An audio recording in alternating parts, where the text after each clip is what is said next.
So I just saw Black Widow. This was a really fun, really entertaining film in general, and I think, well, it wasn't my favorite Marvel film. I just really enjoyed the pacing of this film, the character dynamics. I love seeing Natasha get to have her moment to shine, and her sister, Yelena, I love her. She's great. All of the characters, I loved it. And it was just really cool to see Natasha again, because as we all know what happened to her in Endgame, it's kind of unfortunate because we wish we could see more of her.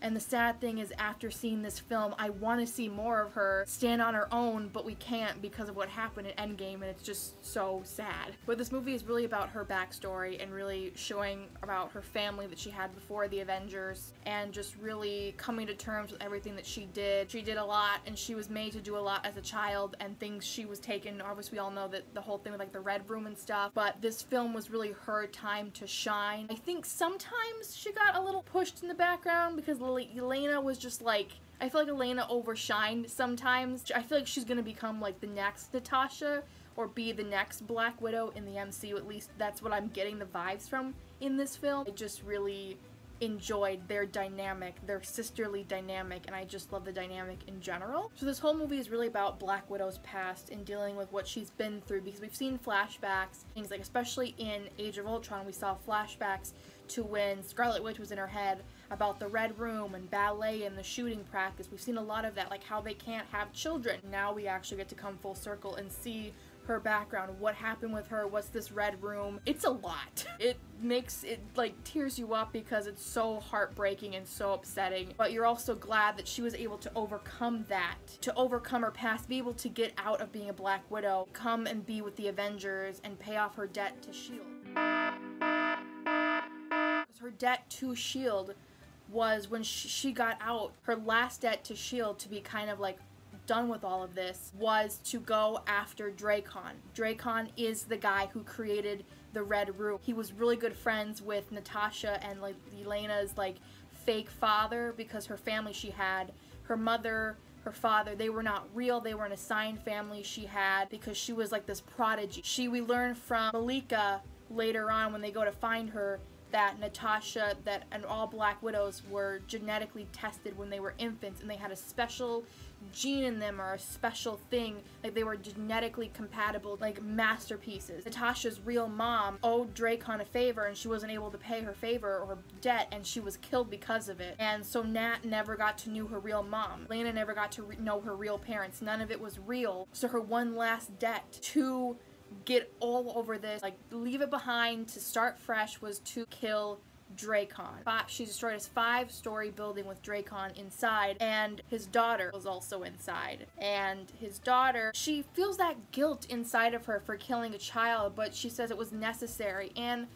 honestly, I don't condone killing innocent lives. His daughter was innocent in all of this, but after everything that Dracon has done with the Red Room, with all these Black Widows, taking all these infant abandoned girls and turning them into assassins, killing machines, taking out their reproductive organs so they can't have any children, taking away something that is so vital to a woman, being able to have children, being able to be a mother, taking that away from them, and taking all these abandoned girls and molding them at a very young age to be killing, mind-controlled assassins is disgusting. Like, he needed to be killed, and I'm glad at the end he is killed. Like, Yelena, of all people, she stabs one of her staff things into one of the helicopter engine things and blows up the whole helicopter, so I'm glad Yelena was able to take him out. Don't think his daughter should have been caught in the crossfire. On one hand, Natasha had no choice because this was her last thing to do, to like take a fresh start, to be rid of all of this, but at the same time his daughter was caught in the crossfire, so it's not her fault, but it's just another victim of Dracon, another victim of all the pain that he's inflicted on everyone. It's kind of like karma, it's coming back at you. However, his daughter is not necessarily dead. We open the movie with a very young Natasha. I'd say she's like maybe like 10, is playing in the backyard with her sister. This is Ohio in 1995, and her mother tells her to come in and have dinner. Father soon arrives. He tells their mom that they only have an hour before something happens, so someone's looking for them. Pack up everything really quickly, leave, go, drive far away, go get on this plane. And as the mom, her and her sister are getting on this plane, cop cars, some type of like government officials come, and their father tries to shoot at them, trying to like distract them so the rest of them can get away. Her mom gets shot, and so Natasha, very young, has to control that plane. She ends up doing it. Their father jumps on the wing and they are safe. They get away and they go to Cuba. Father meets up with who we now know is Dracon. Her father tells them, you were strong girls, you were prepared for this. More government people take Elena and Natasha away, and we obviously know that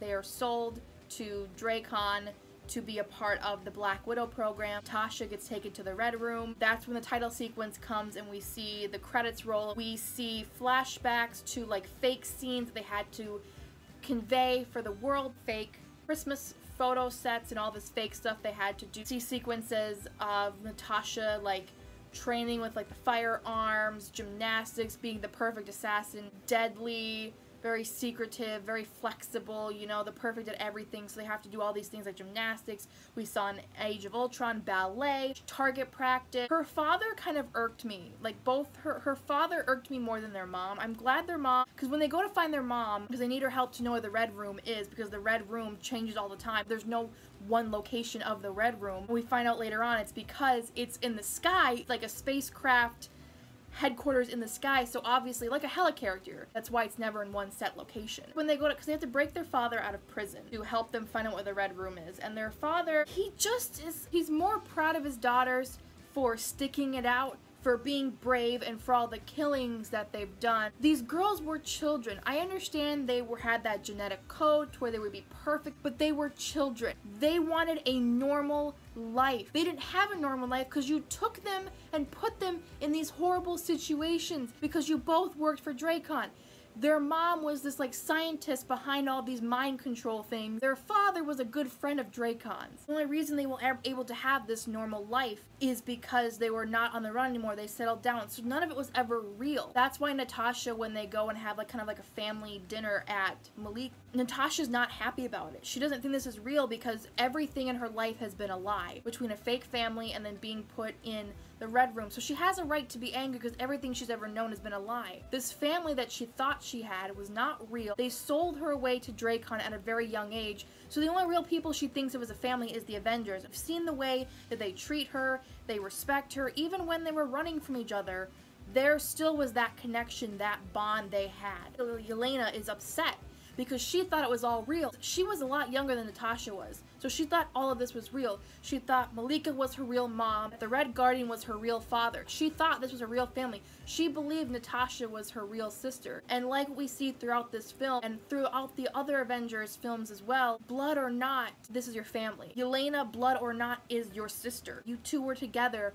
from a very young age. It's all you both have ever known, especially Yelena. That's all she's ever known. Natasha, whether she's her blood sister or not, is her only sister. She's her family, whether Natasha believes it or not. And I love that at the end, when they defeat Dracon and they crash down, Natasha's very upset about Yelena. She's like, are you okay? Are you okay? She's like, it's all real. It was real to me. You were my real sister. And they have that moment. And it's just so good. There's a lot of great Natasha and Yelena moments in this film. After they've escaped from the apartment in Budapest, see them having a conversation about what's your story. Like, Yelena makes up this fake story about who she is and about what Natasha is. She thinks Natasha is like would be a teacher. A really nice heart-to-heart, really good chemistry on screen, especially when they're in the car and Yelena has this green vest on, and I recognize that green vest instantly because that is the same green vest that Natasha wore in Infinity War. And Yelena's like, this is the first thing I've ever bought for myself. It's got a lot of pockets. It's really cool. And Natasha's kind of like, that's the first thing you bought? And she's like, I never bought anything for myself. Like, this is cool. It's got a lot of pockets, you know, it could be really useful. And Natasha's like, okay, it is a pretty cool jacket. And she's like, I know you'd like it. Let's just like, their dynamic is so cool. And then at the end, Everett Ross shows up to collect her because in this movie, this takes place between Civil War and Infinity War because at the beginning, and she's escaping from Ross, and it's like, Ross, you're not gonna catch her. This is Black Widow we're talking about. This is Natasha Romanoff. You're not gonna catch her. And sure enough, she outplays them because they think she's in this bathroom in this building they're attacking, No, no, no. She's on a freighter on her way to fucking Norway, of all places. Back to the jacket. When Everett Ross shows up at the end, Natasha tells her, like, the family to, like, go, leave, I'll take care of this. Elena gives her her green vest jacket. I like that they tied that in, obviously because this movie came out after Infinity War, but I like to now know that Nat wore her sister's vest into battle, and that was something that she took with her when she was on the run because it meant so much to her.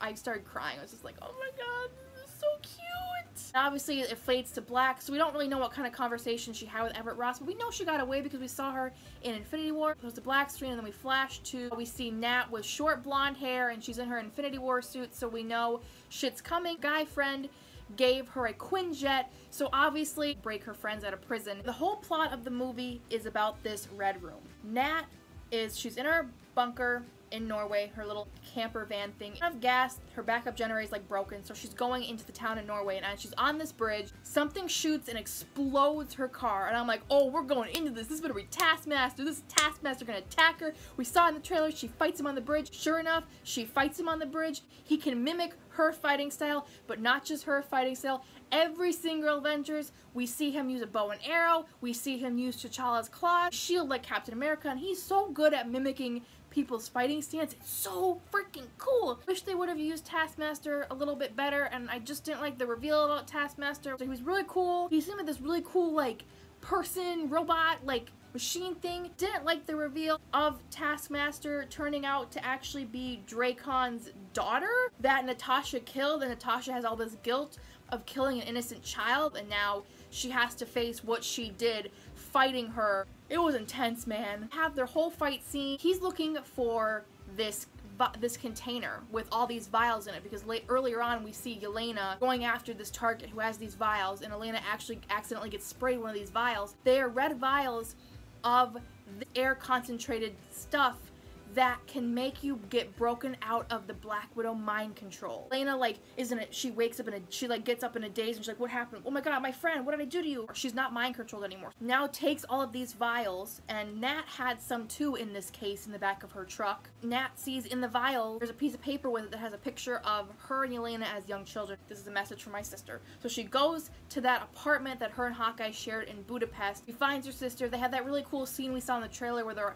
at gunpoint to each other, and then they like flip each other's guns. Fighting in this movie was so badass. Just love the fighting. Like Natasha is at the prison breaking out their father, especially when she comes down from the helicopter we see in the trailer where she is on that rope. She does a flip in the air, lands in a superhero pose. She looks so badass, and especially in that white suit and the suit she wears at the end. So fucking badass. So her and Elena have a conversation about like Dracon, and Natasha thought that Dracon is dead. She thought the Red Room is gone because she killed Dracon, and other Black Widows are sent after them. So obviously Dracon's not dead. So that's the whole plot of the movie, is they have to take down the Red Room, get rid of these Black Widows, because they're all over the entire United States, the entire country. There's millions and millions of abandoned girls who are now being taken in and be made Black Widows against their will. They have no choice, no free will. Natasha's really also dealing with what she did to his daughter, dealing with all of her past. I think the whole message of the film is that she went with the Avengers and went with S.H.I.E.L.D. and did all these things to avenge her past and to try to make up for it, but it's always gonna be there. I think no matter what you've done in your past, it's always going to be there. There's no way to erase it. But I think trying to make up for it and do these good deeds is one way, but it's not about making yourself feel better. It's about making the people that you've wronged feel better. I think Nat kind of learns that too, where she talks to her sister again, and she understands why her sister was so upset, why she was so angry at Natasha not thinking this is real, because Yelena thought all of this was real. And I just love that Nat really understood that, and that they were really there for each other again. I realized I love them so much. I want to see more of Yelena and Nat, but then you also realize at the same time, Nat's no longer alive anymore. Throughout the entire film, I was like, how does Yelena know about this? How does she feel about Nat passing away? And then we get to the end credit scene. Yelena's going to visit a grave, and I'm like, that Nat's grave? It was Natasha's grave. She's putting flower there, and on Natasha's grave it says daughter, sister, Avenger. It has the Black Widow logo. Then, lo and behold, Val shows up. We all know Val, you know, from Falcon and the Winter Soldier. We were supposed to see her in Black Widow first, but obviously because of the virus, we couldn't. Seems like Elena is already working for her. Val says, I have a new mission for you. And she slides her this iPad. She says, you want to avenge your sister's death? This is the guy who killed her. And I'm like, no one killed Nat. A fucking picture of Hawkeye. What the actual? Hawkeye didn't kill Nat. We all know one of them had to die to get the stone. I know some people are pissed off that they killed up Black Widow. I get it. I get it. I don't like that they killed her off either. But I'm so sick of the Hawkeye hate. I'm so sick of people hating on Hawkeye because of that. Like, guys, I'm just annoyed at it. You can see people on Twitter, yes, like, validating Elena for going after Hawkeye when really it's not Hawkeye's fault. He didn't want Nat to die. But I really, really liked this movie. I like the message of family as well. We see the message of family a lot in the Avengers film of how these people are not blood related, but they are family. And I like that we got to see that with Nat in her first ever family she had. I think Yelena is going to be in more movies and more TV shows, and that excites me because I really liked her character. I liked her sarcastic attitude. I loved her banter with Nat. I have to say, once again, I will acknowledge Black Widow as Marvel's first female superhero film, and I still stand by that. To me, it's much better than Captain Marvel. I'm sorry, that's still how I feel. I really enjoyed Black Widow, and I would love to see more of Black Widow stuff, but I don't know if we will, but I am excited to see more Yelena because I love her, but I also love Nat. It made me cry. This movie made me cry. Thank you guys so much for watching. I will see you guys with another video very soon.